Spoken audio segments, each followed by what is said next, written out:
جناب صدر جناب خالد محمود صاحب چیئرمین مولانا ظفر علی خان فاؤنڈیشن، معزز مہمان خصوصی و خواتین و حضرات، آج کا یہ ہماری فکری نشست جو مولانا ظفر علی خان فاؤنڈیشن کے زیر اہتمام ہر ہفتے کے روز ہوتی ہے، تو آج کا یہ پروگرام ہم نے رکھا ہے 16 دسمبر کے حوالے سے۔ تو مجھے ڈاکٹر صاحب نے یہ حکم دیا ہے کہ میں آج کے معزز مہمان اور موضوع کے حوالے سے چند تعارفی کلمات پیش کروں۔ حضرات گرامی، 16 دسمبر 1971 کا دن ہماری ملی تاریخ کا وہ روز سیاہ ہے جس دن اس وقت کی سب سے بڑی مملکت اسلامی اپنے قیام کے ٹھیک 26 سال 4 ماہ اور 98 دن کے بعد دو لخت ہو گئی۔ یہ ثانیہ اور المیہ کسی بھی طرح سقوط بغداد، سقوط دہلی اور سقوط غرناطہ سے کم نہیں، اور ایسے المیے اور واقعات دنوں میں، ہفتوں میں، مہینوں میں جنم نہیں لیتے، بلکہ اس کے پیچھے ایک تاریخ ہوتی ہے اور اس کے بڑے طویل اسباب ہوتے ہیں۔ حضرات گرامی، وہی بنگال جہاں پر 1906 میں مسلم لیگ کا قیام عمل میں آیا، اور وہی بنگال جس کے لوگوں نے تحریک پاکستان میں ہم سے زیادہ بڑھ چڑھ کر حصہ لیا، اور وہی بنگال جنہوں نے قائد اعظم کی ہمشیرہ فاطمہ جناح کو ڈھاکہ سے کامیاب کرایا، وہ آخر کیوں پاکستان کے خلاف ہو گئے اور کیوں کر یہ ثانیہ پیش آیا؟ اس کی بڑی وجہ داخلی اتحاد کی کمزوری، مغربی پاکستان کے آمروں کا مشرقی پاکستان کے عوام کا استحصال، فوج کے وہاں پر مظالم اور جمہوریت سے انکار، اور سب سے بڑا مسئلہ مشرقی پاکستان کے عوام کی اکثریت کو تسلیم نہ کرنا ہے۔ 1970 کے انتخابات ہوئے، 300 کے ہاؤس میں سے 160 سیٹیں عوامی لیگ نے حاصل کی۔ یہ ایک بڑا واضح مینڈیٹ تھا، لیکن اس مینڈیٹ کو ہم نے تسلیم کرنے سے انکار کیا، اور جس کا نتیجہ عوام میں شدید رد عمل ہوا اور پاکستان دو لخت ہو گیا۔ آج کا موضوع ہے کہ ہم نے سقوط ڈھاکہ کے کیا سبق سیکھا۔ تو میری یہ رائے ہے کہ ہم نے کوئی سبق نہیں سیکھا۔ آج بھی عوام کی آواز کو دبایا جا رہا ہے، آج بھی پابندیاں ہیں، آج بھی عوام کو ان کے حقوق میسر نہیں بلکہ ان کے حقوق متاثر کیے جا رہے ہیں۔ تو یقیناً جب گھٹن کی فضا ہوتی ہے تو پھر اس قسم کے المیے جنم لیتے ہیں۔ ہم نے سقوط ڈھاکہ سے کوئی سبق نہیں لیا۔ تو اس کے لیے اظہار خیال کریں گے پروفیسر ڈاکٹر شیخ محمد اقبال صاحب۔ یہ حکومت پاکستان سے تمغہ امتیاز بھی ہیں، تعلیم اور علم و ادب کے میدانوں کی ایک نامور شخصیت بھی ہیں، اور ان کا سب سے بڑا کریڈٹ بے بصر افراد کے لیے ان کی ایک طویل جدوجہد اور ان کے حق کے لیے ایک لامتناہی سلسلہ ہے۔ انہوں نے جو خدمات سر انجام دیں، اس پر انہیں حکومت پاکستان نے تمغہ امتیاز بھی عطا فرمایا۔ تو آج کے اس موضوع پر، آج کے اس حوالے سے اظہار خیال کریں گے کہ سقوط ڈھاکہ سے ہم نے کیا سبق سیکھا۔ بہت شکریہ۔ گرامی قدر خالد محمود صاحب، شاہد بخاری صاحب اور بہت سے احباب جو یہاں جمع ہیں، میرے لیے یہ بڑی عزت کا مقام ہے، اور ہم سب جانتے ہیں کہ ہم سب کیا کرتے ہیں، ہم سب جانتے ہیں کہ ہم کیا کہتے ہیں اور پھر کیا کرتے ہیں۔ ہمیں معلوم ہے کہ ہم نے مملکت خدا داد پاکستان کے ساتھ کیا سلوک کیا ہے۔ ہم مملکت خدا داد، یہ لٹرلی درست ہے، یہ بس اللہ کا کرم تھا کہ یہ مملکت ہمیں مل گئی، اور بڑی تلخ حقائق ہیں۔ جب پاکستان، اب دیکھیے 1927 میں 28 میں، اس کے بعد قائد اعظم تو یہاں سے ناراض ہو کر چلے گئے تھے انگلستان۔ وہ محسوس ہی نہیں کر رہے تھے کہ یہاں کوئی صورتحال بہتر ہو سکتی ہے۔ ایک الیکشن میں علامہ اقبال نے حصہ لیا تو وہ بھی بڑے مایوس ہوئے، حالانکہ علامہ اقبال کا نام تھا، سب لوگ واہ واہ کہتے تھے، سب لوگ ان کا کلام سنتے تھے، لیکن نتیجہ بالکل برعکس تھا۔ وہ کامیاب جس طرح سے ہوئے، انہوں نے فیصلہ کیا اس کے بعد کہ وہ کبھی ایسی جسارت نہیں کریں گے۔ تو حضرت گرامی، بات یہ ہے کہ یہ چیزیں ہم سب کو معلوم ہے، اور میں نے خالد صاحب کو کہا بھی تھا کہ کچھ باتیں ایسی ہیں جو کہیں نہیں جا سکتی، اور نہ بھی کہیں جائیں، معلوم سب کو ہے۔ حقیقت یہ ہے کہ ہمیں تو خود جو المیہ ہم پہ بیتتا ہے وہ یاد نہیں ہوتا، جو ہم پہ بیتتی ہے ہمارے گھر میں ہوتا ہے، جو ہم کتنوں مرتے دیکھتے ہیں، تباہ ہوتے دیکھتے ہیں، مگر ہم وقتی طور پر تھوڑا سا افسوس کر لیتے ہیں، اس کے بعد we get lost in our world, we never remember what happened, our memory is so weak and so poor that perhaps we retain nothing. اور شاید اس کی وجہ یہ ہے کہ ہمارے سامنے اعلیٰ مقاصد نہیں ہیں۔ آپ لوگ مجھے بہت سے دوست جانتے ہیں کہ جب پاکستان بن رہا تھا تو ہمارے جید علماء کرام پاکستان کے قیام کے حق میں نہیں تھے، اور ان کے دلائل تھے کہ صاحب اگر اس طرح ہم اپنے آپ کو محدود کر لیں گے تو اسلام پھیل نہیں سکے گا، ہم تو ایک حصے میں محدود ہو کے رہ جائیں گے۔ تو یہ بہت بڑا ایک طبقہ تھا، اور علماء کا جو بڑے پڑھے لکھے تھے، اور وہ ابوالکلام آزاد کے بارے میں جب یہ بخاری صاحب مجھے بتایا کرتے ہیں کہ تم کیا چاہتے ہو، وہ تم آپ اپنے پانی کے سارے منابع بند ہو جائیں گے تمہارے، تو تم علیحدہ کس طرح رہو گے، تم رہ نہیں سکتے۔ پھر یہ بات ٹھیک ہے کہ یہ نعرہ بلند کیا گیا، اور اس میں ایک نعرہ شامل ہو گیا، دیٹ ورکڈ ونڈر، پاکستان کا مطلب کیا؟ لا الہ الا اللہ۔ ہمیں جب بھی کوئی کچھ کام کروانا ہوتا ہے وہاں ہم یہی کہتے ہیں کہ اسلام کے لیے ہم کر رہے ہیں، یہ نہیں ہوگا تو اسلام نہیں رہے گا۔ اسلام کو ہم ڈھال کے طور پہ استعمال کرتے ہیں، اسلام کو ہم اپنی اغراض پورا کرنے کے لیے استعمال کرتے ہیں۔ اور مزے کی بات یہ ہے کہ اسلام کے لفظ میں اتنی جاذبیت ہے، اتنی کشش ہے کہ جن کو یہ معلوم ہی نہیں کہ اسلام کیا ہے وہ بھی اس کے لیے نعرے بلند کرنا شروع کر دیتے ہیں۔ تو صورتحال ایک تو یہ تھی، ایسٹ پاکستان ہم سے کیسے علیحدہ ہوا، یا جو ہماری صورتحال ہے وہ کیوں ایسی ہوئی۔ آپ نے ابھی کہا اصل میں جب پاکستان بنا تو قائد اعظم کا تعلق ویسٹ پاکستان سے تھا، علامہ اقبال کا تعلق ویسٹ پاکستان سے تھا، جتنے ہمارے شروع کے لیڈرز تھے ان کا تعلق ویسٹ پاکستان سے تھا، اور جو لوگ قائد اعظم کے ساتھ شامل ہوئے وہ یونینسٹ تھے، اور سن 37 کے جو 1937 میں انتخابات ہوئے اس میں تو مسلم لیگ کو ایک ووٹ بھی نہیں ملا تھا، that was a total failure. پھر جب آپ نے یہ نعرہ بلند کر دیا کہ پاکستان کا مطلب کیا، لا الہ الا اللہ، اور ینگسٹرز کو اپنے ساتھ لے لیا، یہ نعرہ غلط نہیں تھا، it was not erroneous at all, it carried weight, but did we really mean it? That is the question۔ تو یہ جگہ جگہ پھر نوجوانوں کو بڑا جوش آیا، اور پھر ہم لوگ بڑے عجیب لوگ ہیں، میں بڑی دکھ سے کہتا ہوں، ہم حج بھی کرتے ہیں، نماز بھی پڑھتے ہیں، روزے بھی رکھتے ہیں، اور ہر وقت اللہ اللہ بھی کرتے ہیں، لیکن ہمیں کبھی اللہ کے بندوں کا خیال نہیں آیا۔ ہم نے کبھی یہ نہیں سوچا کہ ہم کر کیا رہے ہیں، یہ جو کچھ ہماری سامنے ہو رہا ہوتا ہے، مارکیٹ میں ہو رہا ہوتا ہے، ہماری خوراک خالص نہیں، ہماری تعلیم درست نہیں، ہمارے مقاصد غلط ہیں، اور جو ہم اپنی شکل پروری میں لگے ہوئے ہیں، یہ سب جاری ہے۔ یعنی آپ مسلمان بھی ہیں اور مسلمان کچھ بھی ہیں، یہ ایک ڈائیکاٹمی، اس کی کچھ وجوہات ہوں گی، وہ تلاش ہو رہی ہیں۔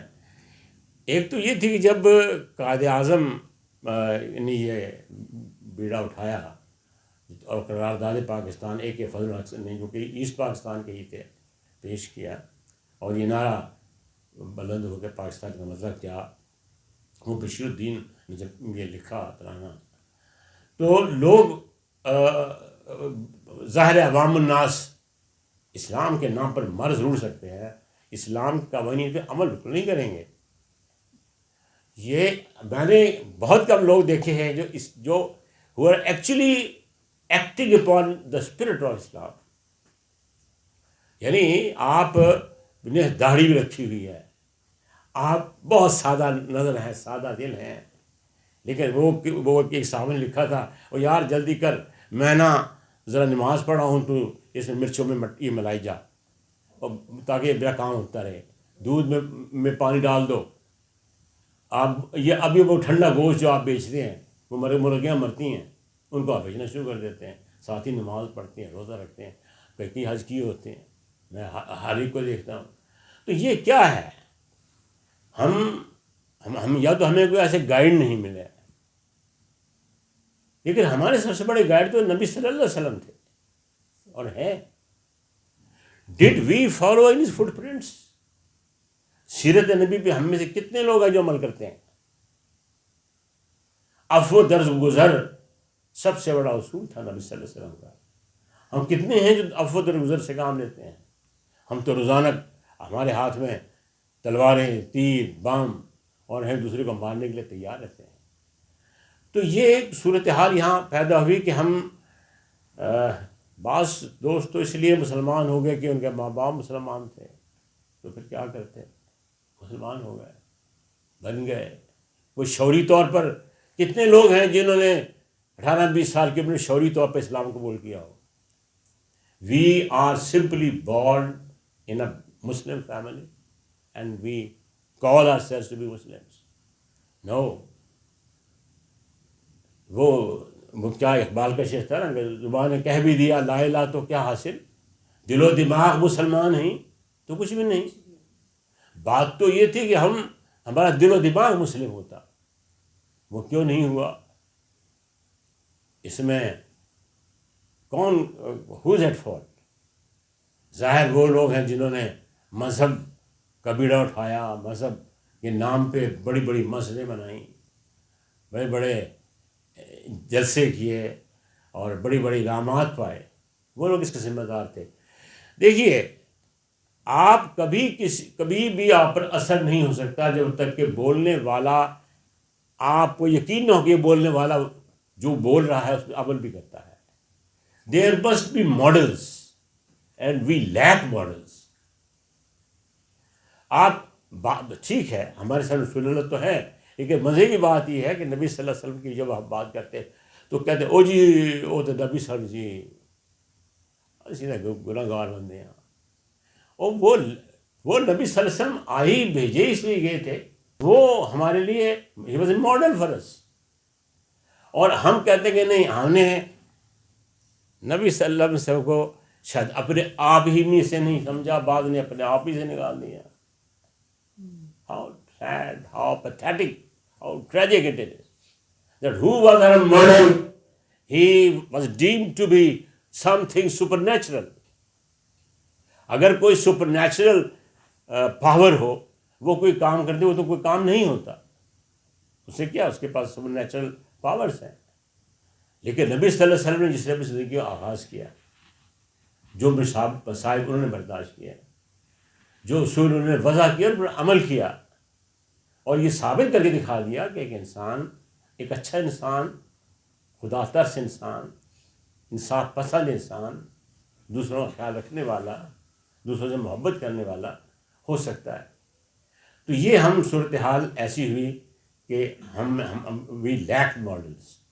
اب آپ نام لے کر بتائیں کہ کون سا ماڈل ایسا آپ کے سامنے ہو سکتا ہے جس کا آپ نے ذاتی زندگی بھی دیکھی ہو، پیورلی پرسنل لائف، اس کا بزنس دیکھا ہو، اور پھر اسے مسجد میں خطبہ دیتے ہوئے دیکھا ہو. میں نے بڑے بڑے مقررین دیکھے، سنے ہیں، لیکن جب میں نے ان کی ذاتی زندگی کو پڑھا ہے، I found it totally different, and that is really a sad reality. تو بہرحال یہ اچھی بات ہے صرف ایک کہ جب اسلام کا نام آتا ہے ہم نعرے لگانا شروع کر دیتے ہیں، اور اسلام کے نام پہ جانے کتنی قوتیں برسر اقتدار آئیں. تو چنانچہ جب اسلام کا نام لیا گیا 47 کے بعد، تو بچہ یہ نعرہ بلند کرنے لگا، اور عوام الناس کی توجہ یہ نہیں کہ پاکستان بنے گا کیا بنے گا، لیکن یہ تھی کہ ایک اسلامی کام ہو رہا ہے، بس ہم خدا کی زمین حاصل کر رہے ہیں. تو وہ لوگ جو کبھی یونینسٹ تھے، وہ لوگ جن کا اسلام سے کبھی کوئی تعلق نہیں تھا، انہیں یہ معلوم ہو گیا کہ یار اب تو ہوا بدل گئی، چلو تب ادھر کو ہوا ہو جدھر کی. آگ کون بجھانے آ رہا ہے یہ آپ نہیں پوچھتے، آپ کو یہ ہوتا ہے کہ چلو ہماری آگ تو بجھائی جا رہی ہے نا، ہمارا گھر جل نہیں رہا. تو ایسا لگا کہ یہ جو لوگ اب ہمارے ساتھ کھڑے ہیں یہ آگ بجھانے آئے ہیں، وہ آگ جو بنیوں نے لگائی ہوئی تھی، وہ آگ جو ہندوؤں نے لگائی ہوئی تھی، وہ جو مسلمانوں کے ساتھ سلوک ہندوستان میں ہوتا چلا آ رہا تھا. تو یہ جب صورتحال پیدا ہوئی، پھر اس کے بعد آپ پاکستان بن گیا، بہرحال اللہ کا حکم تھا، یہ بن رہا تھا، اور خدا کرے یہ قائم رہے. اس کی بھی وجوہات ہیں، میں سمجھتا ہوں. اب دیکھیے، بعض لوگ کہتے ہیں کہ پاکستان بننا کوئی بڑی مفید بات نہیں ہوئی، خاص طور پہ وہ لوگ جنہوں نے مائیگریٹ کیا، کچھ لوگ ادھر رہ گئے، کچھ لوگ ادھر سے آ گئے، ان کی تقسیم ہو گئی. اور جس برے حالات میں ہم آئے، خود میں تو اس وقت 2.5-3 سال کا تھا، اور میری ایک بہن 6 سال کی تھی. تو میں ایک بس پہ بیٹھ کر اب آئے، تو میرے فادر نے میری بہن کو کہا، مجھے بتایا گیا کہ مجھے تم نے یہاں پتا جی کہنا ہے اور ماتا جی کہنا ہے، کہ اگر کسی کو یہ معلوم ہو گیا کہ ہم مسلمان ہیں تو we will be no longer living over here, we will be massacred. تو وہ جب پاکستان بن گیا تو وہی لوگ سامنے آ گئے جن کا پاکستان سے کوئی تعلق نہیں تھا، جن کے مقاصد گھوڑے دوڑا کر زمینیں جمع کرنی تھی، اکٹھی کرنی تھی، جاگیریں لینی تھی، وہ جاگیردار سارے سامنے آ گئے. قدرت اللہ شہاب کو آپ لوگوں نے پڑھ رکھا ہے، میں نے بھی پڑھ رکھا ہے، آپ لوگوں نے ان کو پڑھتے ہوئے دیکھا ہوگا کہ کیا صورتحال تھی.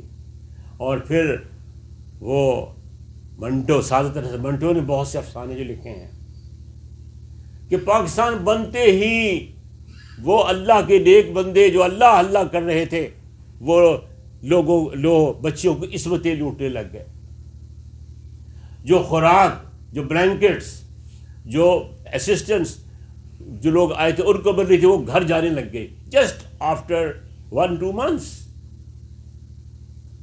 What a tragic scene it was, how moving it was. تو ہمارے ساتھ ہوا یہ کہ ہمارا نعرہ تو خیر ٹھیک تھا، کیونکہ ہم اگر پاکستان نہ بنتا تو آپ جانتے ہیں کہ India, the Hindus would have been always in majority. They were many more than we were, probably 1-3 or 1-5. There was a ratio of 1-3 and 1-5. تو اگر ڈیموکریسی یہاں چلنا تھی تو Congress would have always won. مسلمان سامنے نہیں آ سکتے تھے کیونکہ وہ مائنارٹی میں تھے. تو اسی لیے ہمارا تو اس اعتبار سے تو فائدہ ہوا ہمارا بہت سا. کوئی پرائم منسٹر بن گیا، کوئی چیف منسٹر بن گیا، کوئی کمشنر بن گیا، کوئی ڈپٹی کمشنر بن گیا، ہم پروفیسر بن گئے، آپ کچھ اور بن گئے. یہ ہم نے بڑے فائدے اٹھائے. اور کچھ لوگ ایسے تھے جو ابھی تک کاسے گدائی ہاتھ میں لیے پھر رہے ہیں، ان کے اثر رسوخ نہیں تھے، وہ جاگیردار نہیں تھے. تو یہ جو صورتحال ہماری پیدا ہو گئی، تو پھر یہ تو مغربی پاکستان میں بات کر رہا ہوں. جب مغربی پاکستان میں یہ صورتحال تھی تو ایسٹ پاکستان میں جو کچھ ہوا وہ اس سے مختلف کیسے ہو سکتا ہے؟ وہ لوگ جو اپنے ویسٹ پاکستان سے سنسیئر نہیں تھے، اپنے کوس سے سنسیئر نہیں تھے، وہ بھلا 1600 کلومیٹر دور رہنے والوں سے کیسے سنسیئر ہو سکتے تھے؟ East Pakistan was not governed by East Pakistanis, it was governed by West Pakistanis. اور وہی ہمارے یہاں، چونکہ we were not that way highly moved motivated people. یہ تو موٹیویشن ہوتی ہے، اعلیٰ اقدار آپ کے سامنے ہوتے ہیں. ہماری قدر تو یہ بن گئی تھی کہ کتنی بڑا محل ملے، کتنی بڑی کوٹھی ملے، میرا بھائی وزیر بنے اور یہ میری پارٹی کا ہے. اور یہ اس لیے بھی ہوا کہ یہاں ایجوکیشن کا کیا ریشو تھا، آئی تھنک 5 to 6%. کوئی ایجوکیشن تھی ہی نہیں، اور نہ کوئی الیکٹرانک میڈیا تھا جو کہ آپ کو بتاتا کہ واٹس سارٹڈ ہو از ہو. ایک ریڈیو پاکستان ہوا کرتا تھا اور بس ہم وہی سنا کرتے تھے اور وہی سمجھتے تھے کہ وہی لفظ آخر ہے، حتمی بات ہے جو کہی گئی ہے. تو ہوا یہ کہ ایسٹ پاکستان یہاں ہم انصاف نہیں کر سکے. اب آپ دیکھیے، آپ جب باہر سے لوگ آتے ہیں وہ کہتے ہیں لو جی how we see that Pakistan is a poor country when they move in Lahore, Karachi and Rawalpindi, Islamabad which is full of all these amenities and facilities, cars and bungalows and everything. تو ہم جو ہم سے 1600 کلومیٹر دور تھے، ہم نے ان کو حکومت کرنے کا موقع ہی نہیں دیا، اس لیے کہ طاقت یہاں تھی. حالانکہ ایجوکیٹڈ لوگ ایسٹ پاکستانیز تھے، they were more educated than we were، کیونکہ وہاں ایجوکیشن ریشو اب بھی زیادہ ہے، تب بھی زیادہ تھا، اور وہاں سیکٹیرینزم جو تھا وہ بڑا کم تھا، وہ اب بھی نہیں ہے.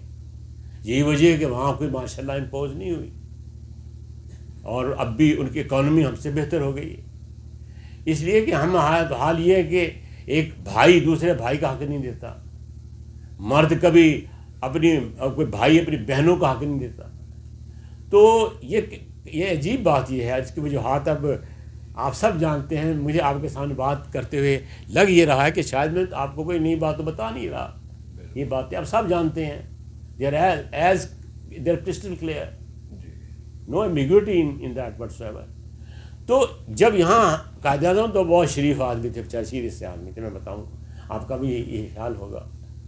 وہ اچھے سیاستدان تھے، اور سیاستدان سے مراد یہ تھے کہ وہ اپنے وعدے کے پابند تھے، وہ بات کو سمجھتے تھے، اور وہ ظاہر ہے مسلمان تھے، لیکن مسلمان لیڈر جب ملا اور باصول لیڈر تھا تو اس نے اپنی بات بنوا لی. لیکن اس کے بعد کتنے قائد اعظم ہمارے پاس باقی رہ گئے؟ ہاؤ منی؟ قائد ملت تھے، ان کے ساتھ جو کچھ ہم نے کیا لیاقت علی خان کے ساتھ وہ ہمارے سب کے سامنے ہے. تو یہ صورتحال جب پیدا ہوئی ہمارے ساتھ، تو پھر ایسٹ پاکستان اس وقت سنا کرتے تھے، ہمیں اتنا معلوم نہیں تھا ایسٹ پاکستان کے بارے میں.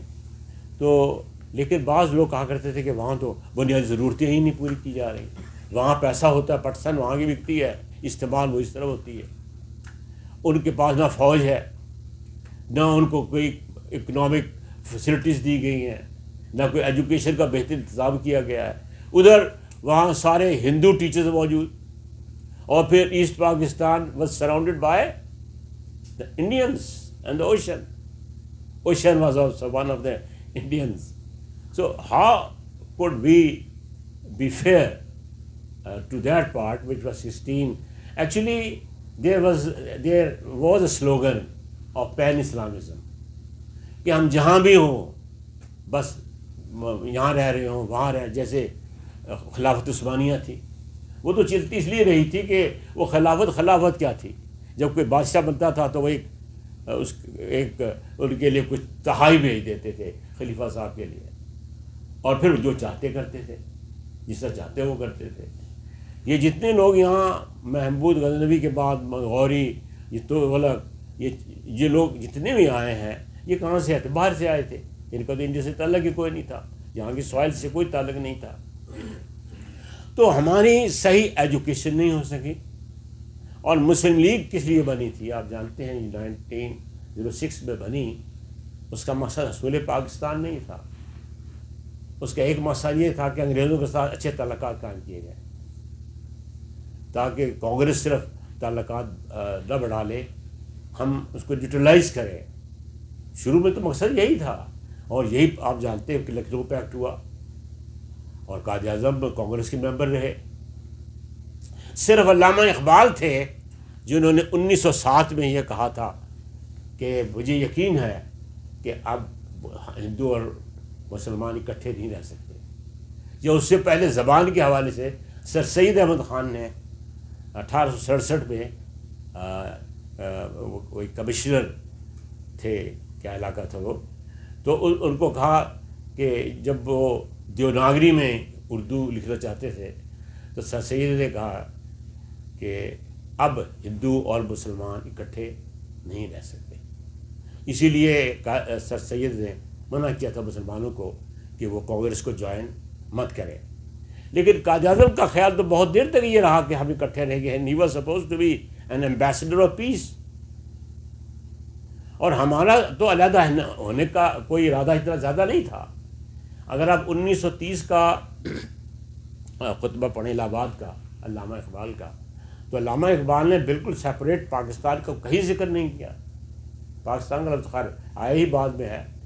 وہ کہتے تھے کہ ٹھیک ہے، there should be those provinces which are in majority of the Muslims, they should be governed by the Muslims.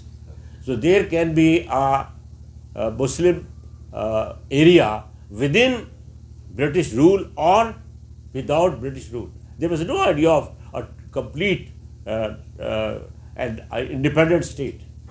خطبہ آپ نے پڑھ رکھا ہے، بہت سے لوگوں نے پڑھ رکھا ہے. اچھا، پھر جب 1940 کی قرارداد پاس ہوئی، اس میں کیا لکھا ہوا تھا؟ There would be two states, independent two states. یعنی اگر ہم علیحدہ دو ہو رہے تو وہ بالکل ایسٹ پاکستان اتنا آزاد ہونا چاہیے تھا جتنا کہ ویسٹ پاکستان.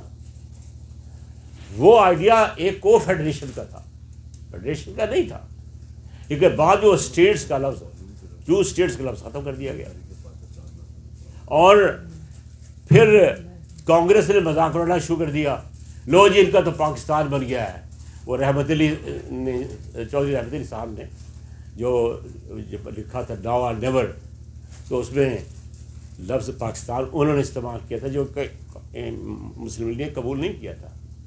لیکن پھر جب کانگریس کے اخبارات لکھنے شروع کر دیا کہ جی یہ تو پاکستان ہے، وہ جو اس طالب علم نے بیان کیا تھا، تو بس یہ آہستہ پاکستان بن گیا. تو ہمارے سامنے آئیڈیلز نہیں رہے ہیں، ماڈلز نہیں رہے ہیں. جو حکومت آئی ہے اس نے کیا کچھ کیا ہے اس کی بتانے کی ضرورت نہیں ہے. پھر یہاں مارشل لا امپوز ہو گئی، اس کے ذریعے سے جو کچھ ہوا وہ آپ کے سامنے ہے. تو ایسٹ پاکستان کا سیپریٹ ہونا جو ہے نا، اٹ واز نیچرل. چونکہ جب آپ نے پہلے ہی ٹو اسٹیٹس کا ذکر کیا تھا، ٹو اسٹیٹس ہی لینی چاہیے تھی. لیکن ہم تو انہیں میجورٹی ملنے کے باوجود بھی حکومت دینے کے لیے تیار نہیں تھے. اور پھر ہندوستان چاہتا تھا کہ پہلے اس کو ذرا دو حصے تو کر دیں. جب دو حصے ہوں گے پھر ہم 4 بھی بنا دیں گے، ہم 6 بھی بنا دیں گے. تو اور وہ ظاہر ہے وہ کہتے تھے یہ کہاں سے آ گئے باہر سے، یہ تو وہاں بحر عرب میں پھینک دینا چاہیے. یہ تو ہندوتوا، وہ جو سارے ہندو وہ تو اسے یہی پرچار کرتے رہے اور یہی پرچار اب بھی کر رہے ہیں. لیکن حضرات گرامی، جو صورتحال بھی ہو، ایسٹ پاکستان کا ہم سے علیحدہ ہونا ہمارے لیے دکھ کی بات ضرور ہے. لیکن ایسٹ پاکستان ٹھیک ہے، چل رہا ہے، کامیابی سے چل رہا ہے. وہاں مسلمان ہیں، ایک زندگی گزار رہے ہیں. ہمارے ہاں کچھ مشکلات ہیں جس کی ذمہ دار صرف حکومت نہیں ہے، فوج نہیں ہے. Each one of us is responsible of this holocaust, of this tragic situation which is grappling us. آپ جب ایک چھوٹی سی چیز خالص نہیں بیچ سکتے، آپ جب اپنا کوئی چھوٹا سا وعدہ پورا نہیں کر سکتے، آپ جب بچوں کو تعلیم بھی کیسے دلواتے ہیں، وہ پرچوں کے پیچھے دوڑ کے نمبر لگوا کے. اور اب آپ نے کیا کیا، اب جو آپ نے یونیورسٹیز میں سیمسٹر سسٹم بنا دیا ہے کہ 100 مارکس ہوں گے، 20 مارکس تو ویسے ملیں گے، 80 مارک وہی ٹیچر دے گا جو پڑھا رہا ہے.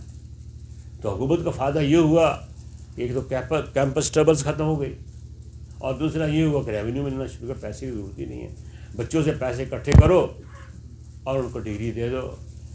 2002 میں یا 3 میں گورنمنٹ کالج سرگودا میں انگریزی پڑھاتا تھا، تو صرف 1 یا 2 PhD تھے وہاں. اور اب 20 سال کے بعد وہاں پہ 20,000 PhD ہے کچھ کم ہوئے. تو PhD education is being sold. جب آپ ایجوکیشن کو سیل کرتے ہیں, it is not being indoctrinated, it is not being infused, you are not being saturated. آپ کو ایجوکیشن کا مطلب کا کیا ہوتا ہے؟ ایجوکیشن کا مطلب awareness of our rights, of our duties, of our self. We look within and we are able to look without. We know what we are, why we are, where we are, what we have to do, how we have to live. These things are not important. They are not big important.